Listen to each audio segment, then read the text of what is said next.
The head of YouTube just came forward, and this was the headline.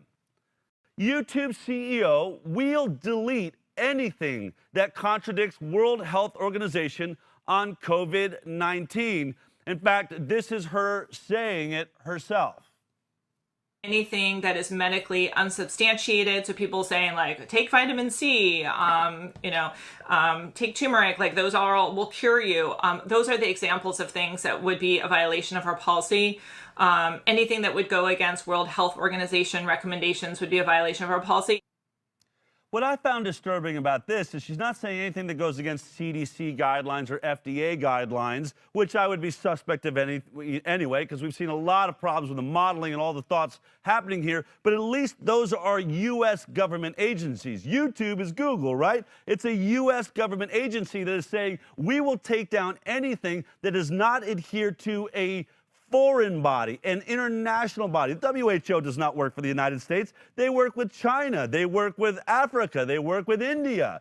So, and we know that China, I think, would love to see America have problems. So to say that an international agency is deciding what an American company is going to do, we're on really, really shaky ground. And of course, it really is affecting the dialogue. And what are the guidelines? And why is the WHO? Are they just so much smarter than everyone else? How is it we're going to have advancements in medicine? Advancements in medicine happen because one doctor, or one scientist, or one scientific team discovers something that nobody else saw. You realize every single advancement in medicine happens because one doctor saw something different than everyone else did. That's the only way we've ever evolved. It's never been on consensus. It's never been because the WHO or a world body of scientists, discovered something. One person. And now YouTube's saying we're going to stop that. This was one of the videos that was censored from YouTube. Doctors in America with their own data talking about what they're seeing in their own patients censored from YouTube. Here's just a taste of what that looked like. We've really wanted to come together today and kind of just really talk about what's happening in Kern County with our testing, what's happening in California with the testing, and kind of an ER physician entrepreneur perspective on what's going on. You're isolating yourself, and we want to talk about if that still makes sense. We both have had extensive classes in microbiology and biochemistry and immunology. We've studied this for each of us 20 years, and we take everything that we're seeing today and we put that against that backdrop and say, does this make sense? Are we following the science? Our volumes have dropped significantly. The hospitals, their ICUs are empty, essentially, and they're shutting down floors. They're furloughing patients, they're furloughing doctors. People with heart disease, people with cancer, hypertension, and various things that are critical are choosing not to come in based on fear. We've seen 1,227 deaths in the state of California. Does that necessitate sheltering in place? Does that necessitate shutting down medical systems? Does that necessitate people being out of work? So I'm not saying who's wrong or right. I'm going through the science and through the numbers. I'm not in an ivory tower. I'm in seeing patients every day, and I'm collecting my own data. I didn't have data 2 months ago. I just shared my data. That's actual, unfiltered, non-political data. Do you want to tell me why this is being censored? Are we not allowed to hear from real doctors giving us real numbers? YouTube issues statement on removal of controversial video interview with Bakersfield doctors. 23ABC received an email from YouTube on April 27th giving the station notification the video had been taken down, setting YouTube's community guidelines. 23ABC has appealed the ruling through YouTube. We quickly removed flagged content that violate our community guidelines, including content that explicitly disputes the efficacy of local health authority recommended guidance on social distancing that may lead others to act against that guidance, said the statement. These are doctors giving real numbers and facts. They didn't say run out of your house. What they were saying is we would really like to be talking to, Gavin Newsom, or have Gavin Newsom look at the information we are having. This is what news is supposed to do, isn't it? Isn't it supposed to say, you know what, we've got some phone calls coming in, and we're starting to investigate because President Nixon appears that he may have wiretapped, one of his opponents. Oh, well, you know what? The government of the United States doesn't agree with that statement, so YouTube is blocking it. How does news do what it does? How do we investigate if we cannot help, go outward with our investigation? We can't show you what we're investigating. Do you only get the results when it's all over? You know we do this different at the High Wire. You know that's what makes us different than everyone else. We are bringing you the studies as the ink is drying. We're going to do more of that today. I got some really fascinating stuff coming to you. But first, it is my honor to bring on, I think, really a heroic doctor that stepped forward and, like others we've seen during this crisis, say, hold on a second. Maybe we need to take a little bit of a different look at this. I'm joined right now by Dr. Daniel Erickson. Dr. Erickson, thank you for taking the time today. I know you're extremely busy, and I think your phone's probably ringing off the hook right now, is my understanding. A little bit. So, first of all, when you sat down to do this press release, did you have a sense, knowing that the state of the country and where things are at, that this might be censored and that there would be a chance that the video would be taken down and no one would get to see this? Absolutely not. This was supposed to be a little fireside chat with some locals out here in a small Kern community. I basically, reporters had mentioned it'd be nice to see your new data. So I said, okay, here's my positives, here's my negatives. They asked me, what do you think of that? I said, well, out of my data, it's about 6.5% of positives. I said, this is my data and my opinion on a moment in time. This data is not to be extrapolated to the globe. I didn't even know they were going to live feed it to Facebook. I thought this was going to be recorded and we were going to keep it on a local segment. It was going to last for 5 minutes and go away. And then all of a sudden, 10 million views on Facebook, and my world gets turned into this now.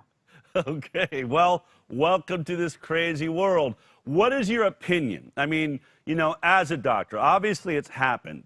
And I'm sure you've heard about people feeling like they're censored, and usually it's, some crazy conspiracy theorists. We had to take their video down.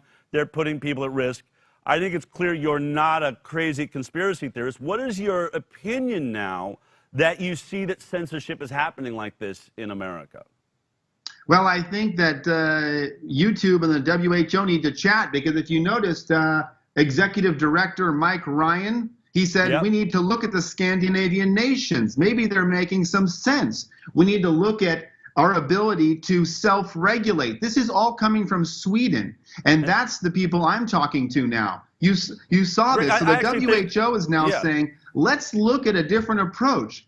The Swedish did not lock down. People are not locked in their homes. Kids under 16 are in school. Businesses are open. And their results are good. And Dr. Anders Tegnell, their chief epidemiologist, when asked, how's your approach working? He said, we're very happy. He said, you guys are the experimental lab rats. You're doing something never done. We're doing a rational, stepwise approach. We're allowing people to make their own decisions and control their own risk.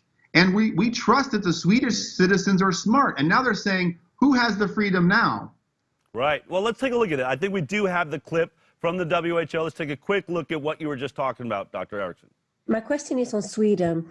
It's a country that chosen a different road and strategy, basically no lockdown and an open society through the crisis.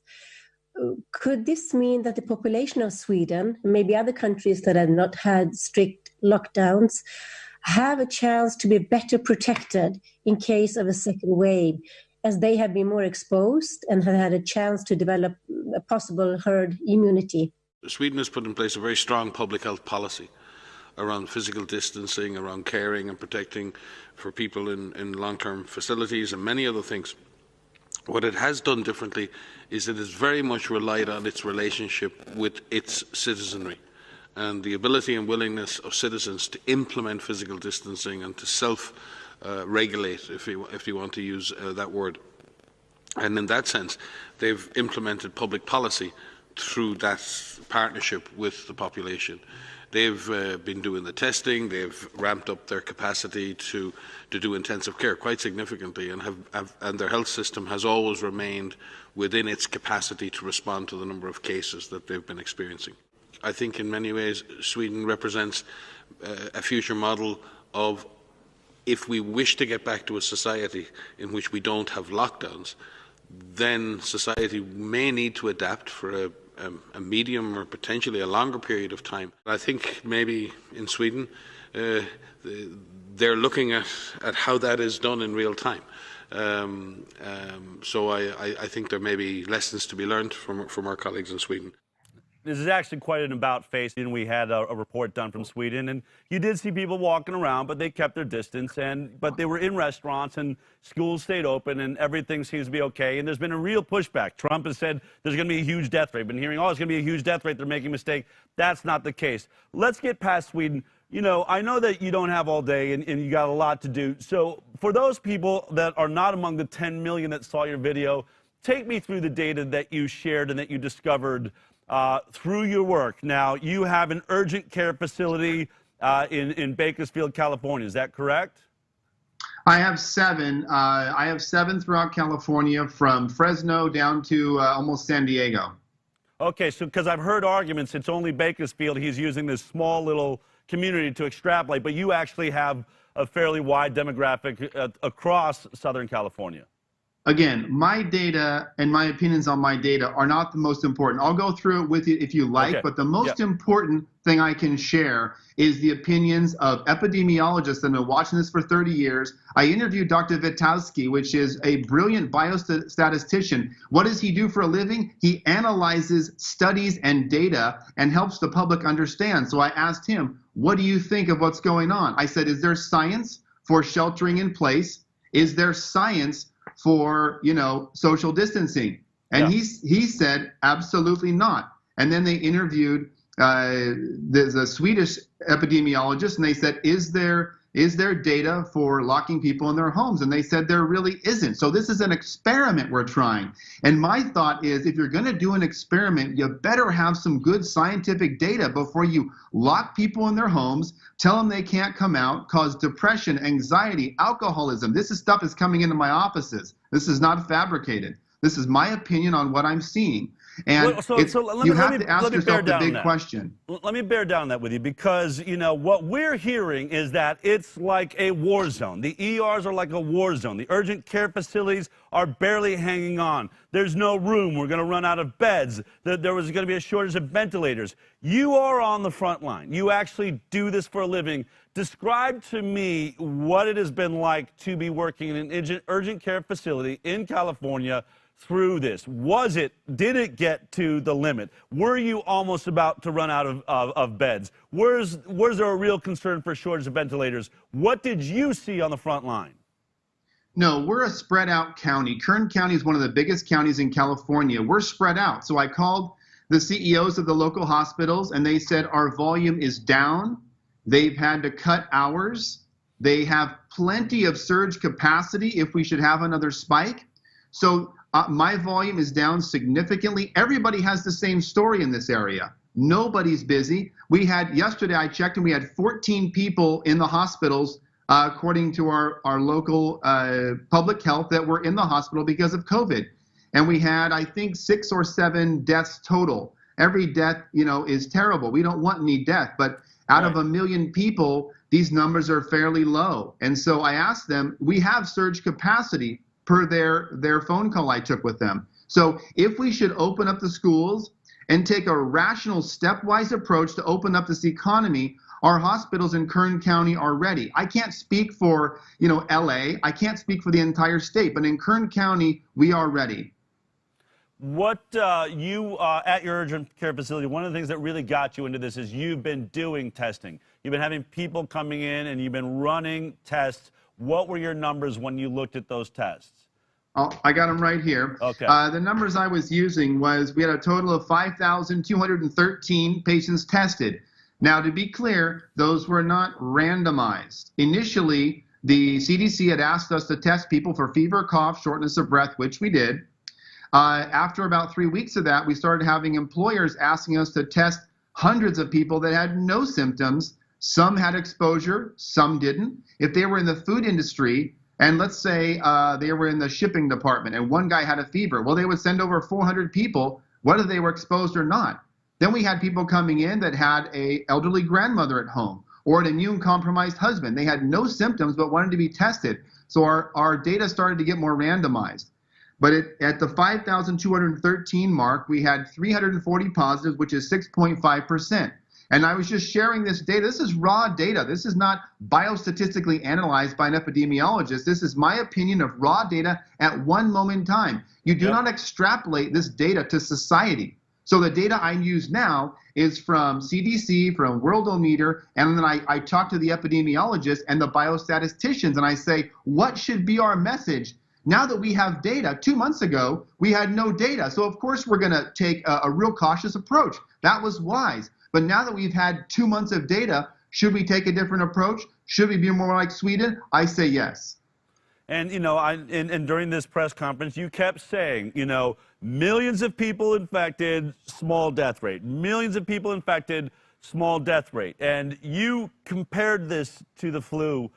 Do you still hold on to that comparison? It's one of the things that gets attacked a lot in this conversation. You did cover one of the points. They said that your data was not randomized, and you explained it didn't start out randomized, but got more and more. If an office building says send everybody in, much more randomized. They're different people, different ethnicities, and they certainly aren't coming in because they're having some sort of symptoms. But where do you see this death rate in the data you're looking at? Now, I get it. And we've been sharing, no one in our audience is brand new to this. We've been sharing worldwide data too. But when you look at your data, 6.5%, you extrapolate it out, you know, what is the death rate of COVID-19 compared to the flu in your mind? Well, let's look at the data once again. The CDC on their website, in 2017, 2018, we had about 60,000 deaths from flu. The flu season usually lasts 3 to 4 months. I've been following flu seasons for 15 years. Sometimes it's bad. People are in hospitals. They're intubated. They're dying. Our hospitals are overwhelmed. It's terrible. Sometimes it's mild. This is like a bad flu season per Dr. Gisecki, per Dr. Witowski. These are epidemiologists analyzing flu cycles for 30 years, and they have told me this is like a severe flu. This is their opinion I'm sharing. How many deaths total? 62,299. We have 1 million total cases out of 6.2 million, or about 16.6%, 17% at a moment in time on Worldometer. A moment in time is what we have today. Right. But what I'm saying is we need to listen to the people who do this for a living, who have degrees in this, and who are saying this is like a severe flu, and they're recommending a stepwise approach to get the economy back going. And I think that's rational. Okay, so tell me, both you and your partner, Miseki, is that it? Miseki? Is that Masihi? Masihi, yeah. Okay. Yeah. You both have done a lot of work in immunology. You've looked at this in virology. You know, we're being told that the smartest way to deal with, this virus, and I'm going to have to assume viruses in the future. I don't know how we don't do this way. We lock down. We sequester ourselves, Are there, on one hand, we know that locking down is going to certainly cause unemployment. It's going to cause all sorts of issues, with other illnesses, right, and poverty and all that. But there's actually a danger to the health of people for locking down, too, isn't there? From a virology position, what is your thought on that? What are the dangers of locking down physically at this time?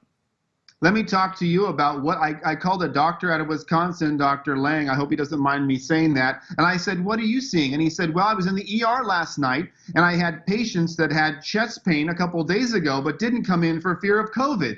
They had different severe things that had gotten worse because they were sitting at home afraid to come in. That's one. Number two, people are calling me asking for anxiety medications that they haven't been using. Alcoholism is going up. People are telling me they're drinking more, and this is all public knowledge. Right. So there's multiple things we have to consider. The collateral damage of a total shutdown versus the damage of the virus itself. And to me, the scales are tipping towards the collateral damage is affecting all Americans. The virus, 95% of us get this virus and have a fairly mild go at it. Yes, we have some deaths, and those are terrible. I'm a physician. I don't want anybody to die. Some of these people would have died during flu season. And so what I'm saying is, let's take a rational approach. Let's look at Sweden. I think, like the WHO stated, we've got something to learn from them.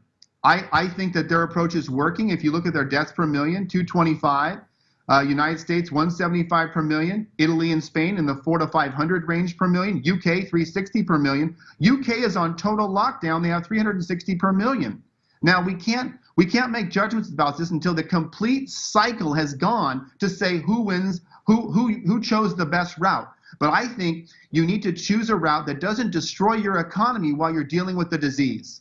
Do you think there's going to be a benefit, though? There might be, I mean, locking down, there could be a potential side benefit that since we all locked down, we didn't come in contact with viruses and bacteria we would normally come in contact with out in society. So are we going to be healthier because we've sort of wrapped ourselves in bubble wrap and stayed away from each other for this last, 2 months? Wrapping yourself in bubble wrap is not how you get healthy. You get healthy as you build your immune system. Let's talk about herd immunity. Herd immunity is really a key issue here. We have to get to that 70 to 80% where the virus is in society and it's moving from one person to the other. Pretty soon it runs out of places to go and burns out. That's going to happen whether you lock down or not. That's going to happen in Wuhan, China, South Korea, UK, and the US. The virus will spread whether you lock down or not. People are social. You can't tell them not to intermingle. Their friends come over. They have little parties. They talk to their pastor. They go to their doctor. They go to Costco. So we can go to Costco and Home Depot, and that's okay. But if we go to the beach, we're arrested. And they let criminals out, and they tell us we can't go to the beach or parks and get arrested. You can see this is not rational. Fear has taken over, and people have given up their freedoms for fear, in my opinion. How does herd immunity work, though, really? I think there's a lack of understanding. This is something that you seem pretty clear on. How does my body react when I come in contact with a virus or a bacteria? Isn't it dangerous for me every time it happens? Or, when you talk about, my immune system being made strong, can you just very clearly, if this is, virology 101 for our audience, how does that work?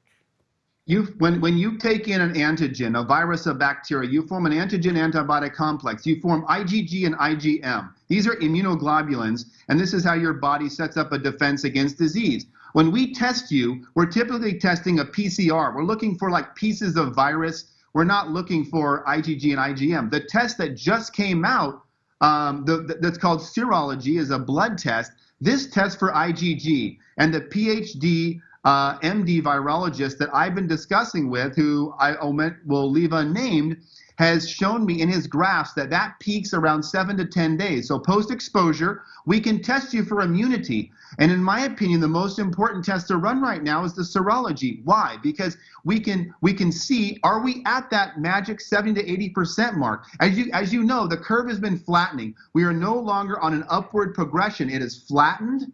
And now, if we could have some wide-based testing, we could decide if we have 70 to 80% herd immunity and put everybody back to work. But the testing is laborious and time-consuming. So I think a stepwise approach to get Americans back to work and giving them some hope that they're not going to be locked in their house for the next 6 months is a critical discussion right now. Do you think locking down was a mistake? I think initially we did this because, hey, China had this virus going crazy. You know what? China had an advantage, and I'll tell you what it is. Their disease peaked before they locked down. If you notice, February 4th is when China peaked. I know some people don't trust their data. Look at South Korea as well.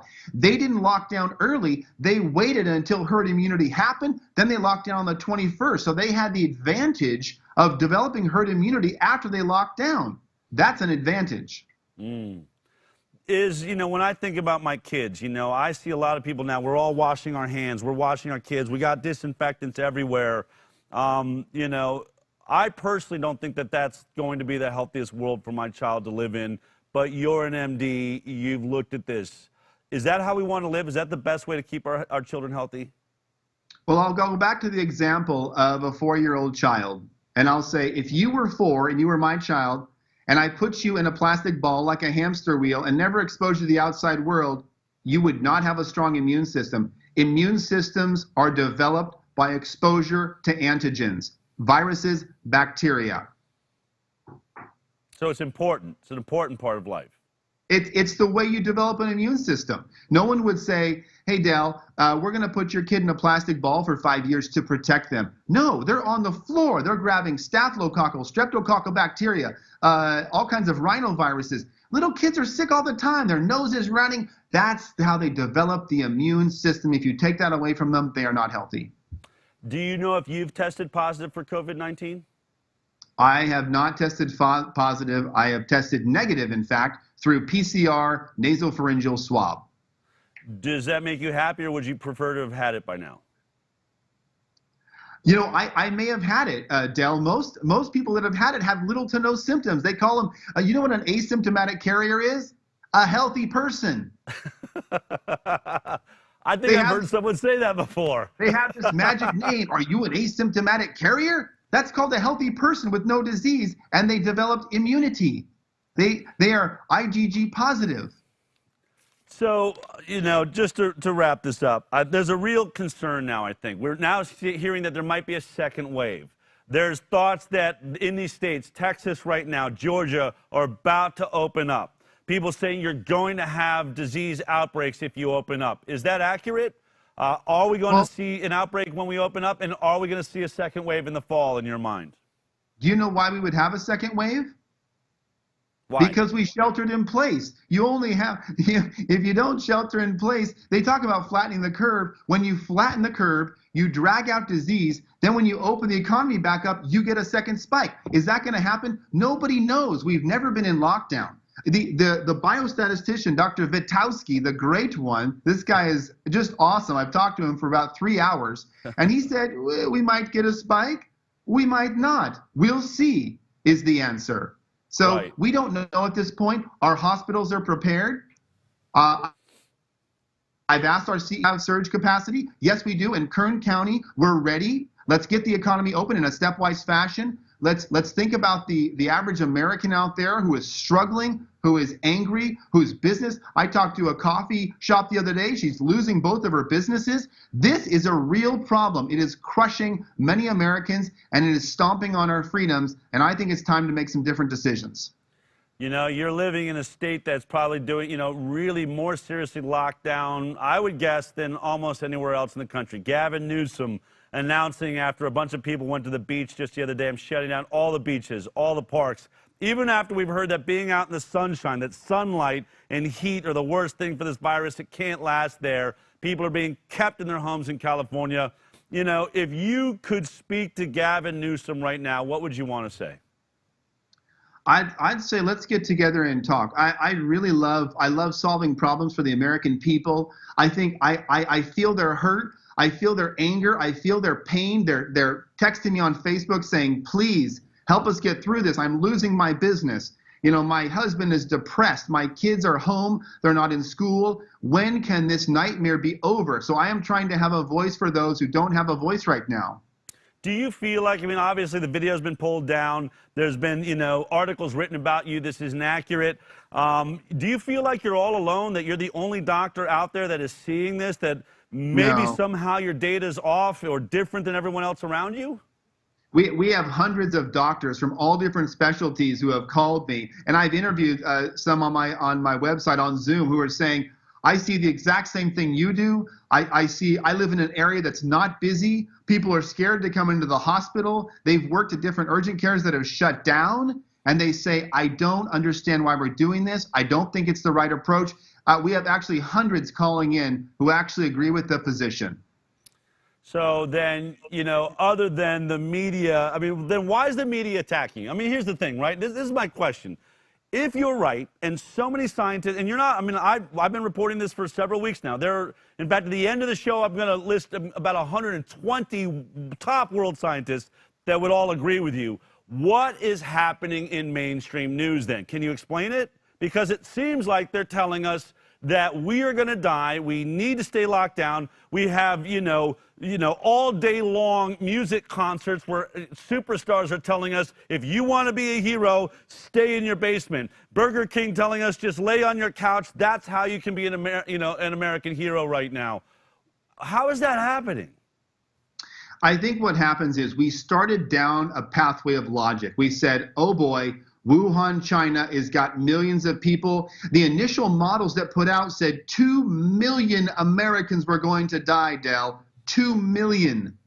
We're not even at 100 grand. So the initial models scared us to death. So we said, everybody, shelter in place. I took precautions. My kids came home. I said, oh boy, we don't know what this is. We sheltered in place. I had N95 masks everywhere. I was going to the store with a mask. I towed the line for 2 months. And after seeing my community and going, wait, the hospitals are slow. I'm slow. The disease out here doesn't seem to be reflective of New York. So maybe we should make different decisions in our county because we are not inundated with disease.